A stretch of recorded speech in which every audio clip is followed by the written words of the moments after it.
J'appelle Ludovic Coraz, que nous allons transformer en cruche.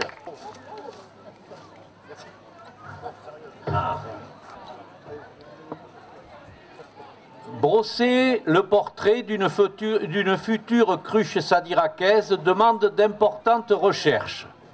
Les écrits ne ressemblent pas à ce que doit être un discours académique. Ils doivent essentiellement révéler la personnalité cachée du candidat derrière celle institutionnelle connue du plus grand nombre. Un travail de recherche minutieux, d'investigateur capable de capter le moindre bruit des comptoirs. Alors j'ai contacté, cherché et peu trouvé les éléments originaux attendus. Je tenais à vous en prévenir. La vie de Ludovic Coraz est importante et dense, et il préfère bien évidemment sa famille. Son activité est rythmée par plusieurs dadas. Alors, j'utilise ce terme, je vous demande de le retenir, il sera compris par les plus attentifs à la fin de son portrait. Le premier dada de Ludo, c'est le football.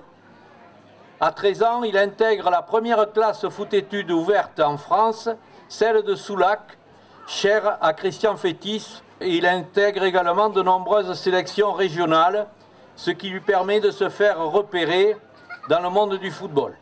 Il participe au plus grand tournoi de football de jeunes au monde, qui accueille tous les ans entre 1600 et 1700 équipes en Suède, la Gotha Cup. La formation de l'Aquitaine, coachée par Philippe Ossuna, remporte le titre à ce jour, et donc Ludo reste avec cette formation la seule équipe française à être montée sur la plus haute marche du podium.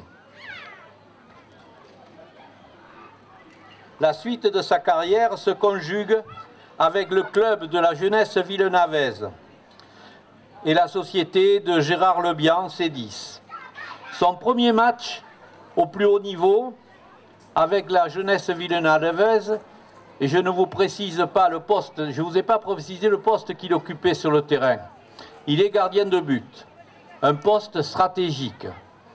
Et quand il a fait sa première apparition, il le doit à la défection du gardien titulaire qui avait changé de club. Dans la nuit, il a changé de club. Et donc, il a été un peu surpris de se retrouver titulaire de la première de Villeneuve. Et donc, son entraîneur, Dédé Lapios, l'a essayé de le rassurer parce que c'était un joueur timide et discret, mais il déploiera tout son talent, qu'il soit physique ou stratégique, en montant de grandes qualités de leader. Mais par contre, il avait fallu le bousculer un petit peu parce qu'il disait qu'il avait mal un peu partout, à la cheville, au genou, il était très très inquiet. Et je dois vous dire quand même, ça fait parmi des choses que j'ai entendues un petit peu contre moi, mais vous lui demanderez après ce que c'est. Je dois vous dire tout de même que Ludo, avec un rituel, avait et a toujours, peut-être quand il joue encore, un rituel bizarre avant les rencontres. Il jouait à la poupée. Si, tu joues à la poupée. C'est ton entraîneur qui m'a dit ça. Oui, oui. Non, tu jouais avec tu faisais des poupées. Au doigt. Ah oui, il y avait des sparadraps, des poupées. Voilà. Ah oui. Eh oui, tu ne savais pas que tu jouais à la poupée. Alors, son deuxième dada, c'est son travail. À 15 ans, il effectue un stage au sein de l'entreprise du principal partenaire de la jeunesse villenavaise, Lebihan C10. Et on le dit comme une vérité, on n'a qu'une fois l'occasion de faire une bonne impression. Ludo montre toutes ses qualités et il intégrera rapidement l'entreprise comme comptable. Aujourd'hui, 30 ans après, il occupe un poste majeur de comptable et d'administratif. Par inadvertance, moi on m'a dit pas inadvertance, moi j'étais pas là, hein. Je répète. Lors d'un entraînement, il a cassé les deux dents du fils du patron. C'est le contraire. Son frère. C'est le contraire, il t'a cassé les dents. Voilà, ben tu vois, tu n'as pas été revanchard après. Alors...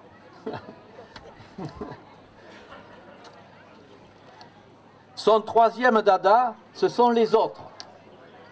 Alors, pour parler des autres, j'ai fait appel à quelqu'un qui te connaît très très bien. Voilà, et qui va venir à ce micro. Voilà, Jean-Pierre Serin. Bonsoir à toutes et à tous. Alors moi je vais être très court parce que je sais que on va vous saouler sinon. Alors bon, concernant Ludo, Alain m'avait demandé qu'est-ce que tu as comme anecdote le concernant. Ben, des anecdotes, j'en ai pas beaucoup. Non pas par l'absence d'anecdotes, mais plutôt parce que j'ai une mémoire éphémère.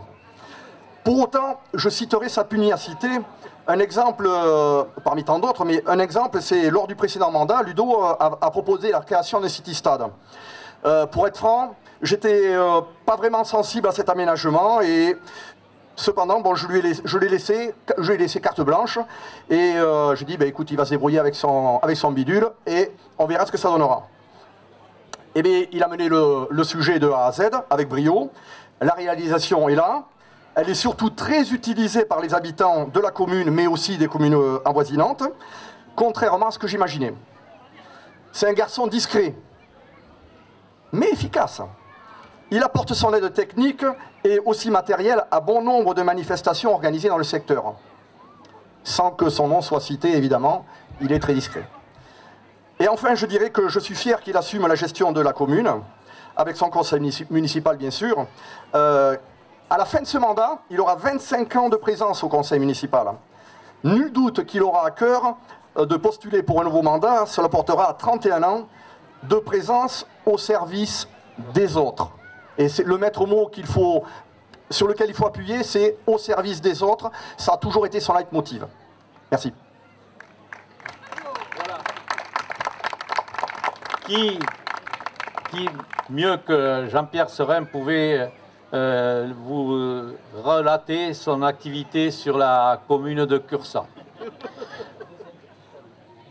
Alors, on va terminer très rapidement. Vous allez pouvoir manger, même si vous avez commencé maintenant déjà. Alors, bon, vous restez, je suis sûr que, comme moi, vous restez un peu sur votre faim. Un de mes interlocuteurs m'avait averti. Ludovic, tu ne trouveras rien de particulier sur lui. Il n'y a rien d'extraordinaire. Alors, eh bien, ma persévérance a été quand même récompensée. Le saviez-vous, Cursanaises et Cursanais, Français et Françaises, Ludovic Daniel Coraz a une spécialité. Il peut vous tenir en haleine avec un spectacle très particulier, digne de passer et de gagner même le concours de la France à un incroyable talent. Vous attendez ce que c'est. Et lui aussi. Voilà. Il est contorsionniste.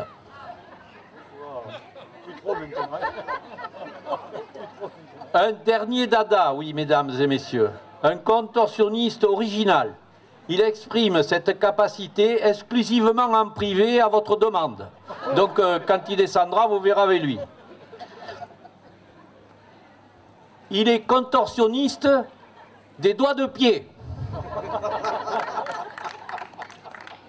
Alors, c'est pas vrai? Dis-le, parce qu'on va traiter de menteur encore. C'est tout à fait vrai. Voilà. Et alors, vous ne le saviez pas, ça, quand même, hein? Et j'ai ramé pour avoir ça, hein? Bon. Alors, en position, la main, voilà, sur le cœur. On déclare publiquement, je suis une cruche. Mais je ne sais pas encore, parce que tu n'as pas demandé s'ils étaient d'accord. Ah oui, c'est vrai, t'as raison. Voilà, le sens du détail. Alors, est-ce que vous êtes d'accord pour le contorsionniste devienne une cruche? Ça te va? Oh, mais moi, ça me va, oui. Il n'y a personne qui a dit non. Alors, tu y vas? Je suis une cruche. Je suis une cruche. Je serai une cruche. Je serai une cruche. Et surtout, je resterai une cruche. Et surtout, je resterai une cruche. Bravo, on a une nouvelle cruche sadiracaise. Voilà. Voilà.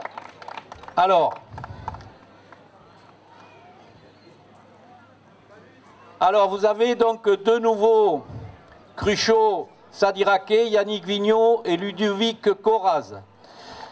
Je vous demande à toutes et à tous ici présents de faire savoir à tous et dans leur entourage qu'ils revendiquent être les ambassadeurs permanents de la cruche sadiracaise. J'engage nos nouveaux cruchots à, sans peur d'une quelconque moquerie, à afficher ce titre face à celles et ceux qui, à coup sûr, sont des cruches sans le savoir et surtout sans disposer de l'appellation sadiracaise. Et vous serez respectueux de ceux et de celles qui vous traiteront de cruche avec une volonté claire de nuire. Vous le promettez? Oui. Oui. Voilà. Merci de nous avoir écoutés. On vous souhaite une très très belle soirée. Merci.